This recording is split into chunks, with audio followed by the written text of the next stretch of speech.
Hello everyone and welcome back to the channel. This is my first sketchbook tour ever and this sketchbook took me 2 years to complete. I'm pretty slow on filling out a whole sketchbook, but here it is. Okay, let's go straight in. This first painting I did was a practice for a live stream, I think 2 years ago. It was from a very beautiful pathway in a park that I don't think I did it justice here, but at the time I think I was pretty happy with how it turned out. And the next one, you guys probably have seen these bushes before. I did this for a tutorial on YouTube. I'll leave the video links up here so you can check it out if you want to learn how to paint these bushes. Next page is also another YouTube tutorial on how to paint clouds. This is the one that I did with wet on dry, and I think I didn't really like the result of this one as much, and so I redo it on the next one. I'll show you guys later. And this cloud painting is also part of that YouTube videos. I'm doing this using the wet on wet technique.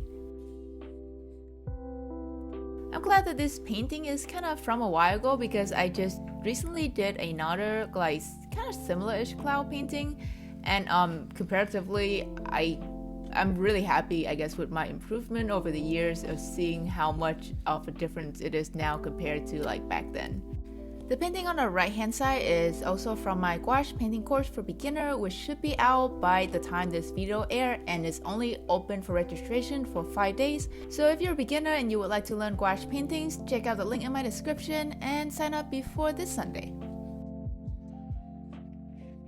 Next up we have another clouds painting. This is the second attempt of the painting in the previous page, and I was obsessed with painting clouds back then. I still do now.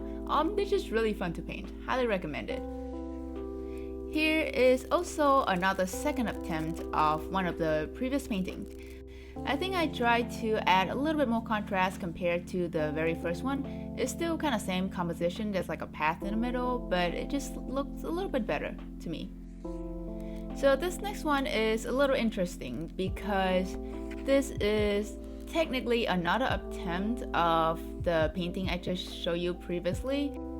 At that time I had a live stream schedule with Etcher, and this is the painting that I intended to do, but then they cut down the time from an hour to 15 minutes, so I'm trying to kind of simplify everything to still kind of keep the composition but make things a lot faster to paint. The painting on the other side is when I practiced painting water. As you can see, a lot of the texture here, I didn't get it very pretty, but that was sketchbooks are for, to practice so we can get better. Next we have this daisy flower bush. I was really happy with how this turned out, and even as of today, this still is one of my favorite paintings. And immediately on the other side is my least favorite painting of all time. So this painting started out as the first one, this is my original idea for the painting, and then it kind of evolved into this one, which I think is slightly better. It has more contrast and stuff. And with the time cut down, I tried to simplify it into this, which I think is still kind of fine, but this is what actually went down during that live stream. The silver lining is that afterward, I pushed myself to get a lot better so that this will never happen again. Here are another two water practice. On the left hand side, I tried to create kind of an effect where you see the rocks underneath the water, but then it looks a little weird because it's kind of floating, whereas on the right hand side, I had a little bit more of this earth tone color, make it look more shallow and more grounded.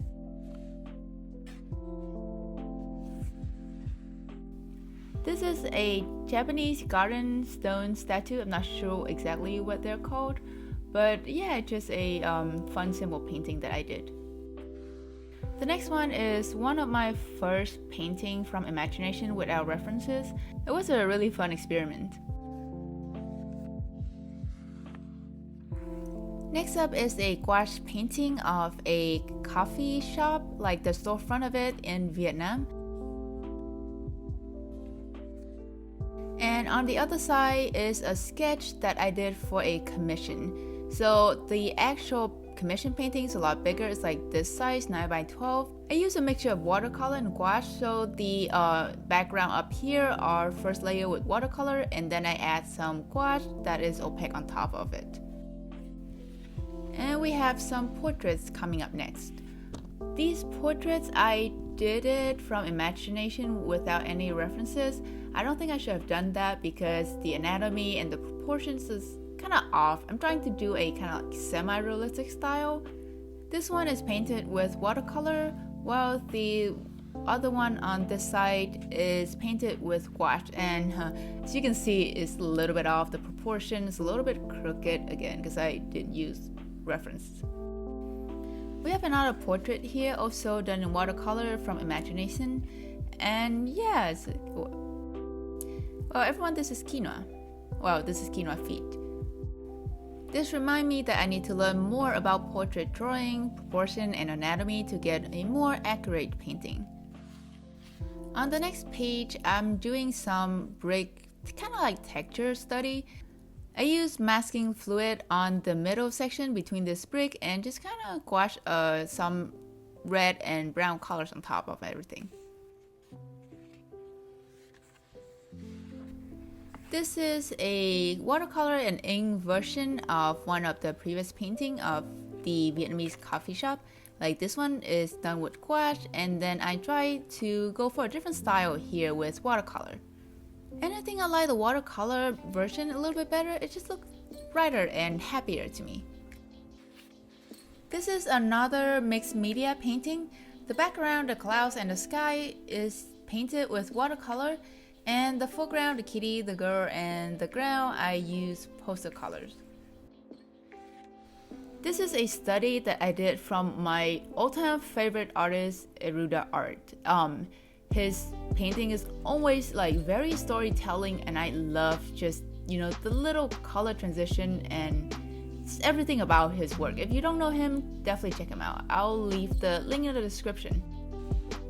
Here is a quick sketch of the couch in my apartment. I tried to have like the light kind of shining through it, but I think I should have left that like white instead of yellow because it's look a little too warm right now.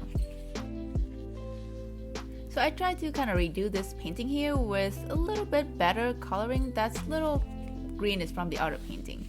But overall, I think I choose better color compared to the previous one. This is a study practice. I try to learn how to create these kind of God rays light effect. There are a couple ways to do it, and I'm just testing out, seeing which way kind of work for me. It's kind of the same thing here on the next page. I'm still trying different ways to create kind of these light ray that's shining through the forest. And this one is also a study from Eruda Art. And again, his paintings are amazing. Check it out if you haven't known him already. This is a quick like 10-minute sketch of watercoloring, creating atmospheric perspective to add some depth into the forest. And that's it. Oh, there it is. The next couple paintings are mostly foliage practicing. I'm trying to paint a bunch of different leaves or different foliages and just try out different colors. On the left hand side here, most of them are kind of like a greenish colors. There's not much like variation to this. Well, on the right hand side here, actually I'm not sure which direction they're supposed to be on. Yeah, I think this is the right orientation. But on the right hand side here, I have a little bit more blue and a little bit more purple in the background compared to the left hand side. And I think that makes the painting looks a little bit better. Here's also another foliage practice painting, but for this one I added a little bit simple in the middle. It's kind of like Zelda inspired, and that's little simple also give a little bit more warmth to the painting as a whole. For the eye painting on this side, I follow a tutorial from Mmmmonexx. I'm not really sure how to pronounce that, but he has really distinct style that I like. It's very sharp, like this black kind of like hard edges, and yeah. This particular painting, it was very fun for me. I didn't really think about much. I just sketched out a whale and then I just dropped like a bunch of different colors onto the painting. I didn't really think much about it, and it turned out kind of really fun. I highly recommend you do this when you have art block or you don't know what to paint.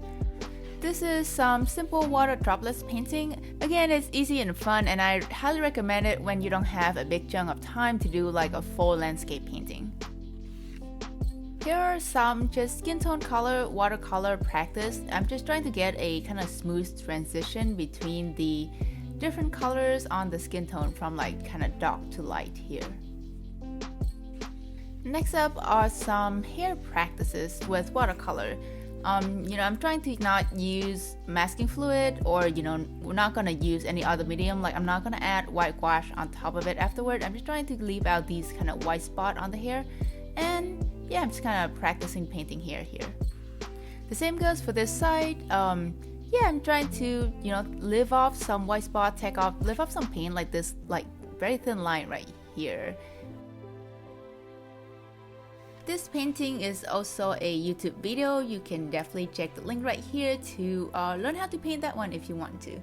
And just a lotus pond, or water lily pond with just some ripple and some leaf.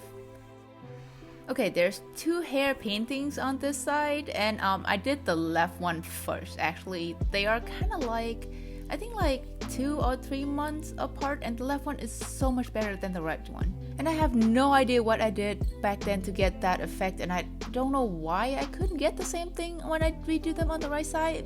And it's not a one-time thing. Like over here I did some more portrait with like hair, and then some even more hair practices, and like these look nothing like the one that I did previously on the left hand side. I don't know what kind of witchcraft I pulled it to get that effect, but I really need to do some more practices to be able to do that exact same effect again.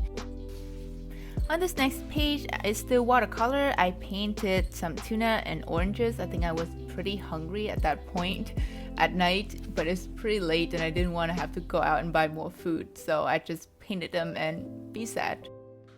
Another hair practice here, and then I have this kind of anime girl sketch that I think I forgot to color. Wow, one more thing on the to-do list. We have some rocks painting over here, and as you can see, there is a white space here. I guess I didn't finish this sketchbook. Let me know what you want to see me paint next. I need to fill out this page somehow, and also coloring that anime girl. Some even more rocks practice here. I think I did both of these wet on wet. They're just kind of different shape and colors.